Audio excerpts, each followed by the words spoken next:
আসসালামু আলাইকুম ওয়া রাহমাতুল্লাহি ওয়া বারাকাতুহু। আজকে আমি একটি হাদিস পড়ে শোনাচ্ছি ফাজাইলে কালেমা থেকে। হাদিস নম্বর 50।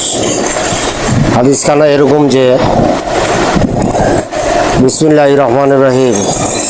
হযরত আনাস ইবনে মালিক রাদিয়াল্লাহু তাআলা আনহু থেকে বর্ণিত, তিনি বলেন, নবী সাল্লাল্লাহু আলাইহি ওয়াসাল্লাম বলেছেন, এমন প্রত্যেক ব্যক্তিকে জাহান্নাম থেকে বের করা হবে যে লা ইলাহা ইল্লাল্লাহ বলেছে এবং তার অন্তরে জবের দানার ওজন পরিমাণও কল্যাণ অর্থাৎ ঈমান থাকবে।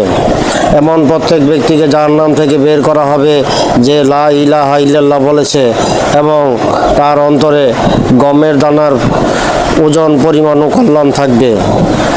অতঃপর এমন প্রত্যেক ব্যক্তিকে জাহান্নাম থেকে বের করা হবে যে লা ইলাহা ইল্লাল্লাহ বলেছে এবং অন্তরে অণু পরিমাণও কল্যাণ থাকবে। আমরা আজকে যে হাদিসটি শুনলাম, হাদিসখানা বুখারী শরীফের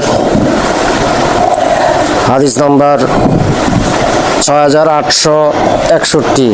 6861। আমরা এই হাদিসখানা সবাই আমল করার চেষ্টা করি। সবার কাছ থেকে বিদায়। আসসালামু আলাইকুম ওয়া রাহমাতুল্লাহি ওয়া বারাকাতুহু।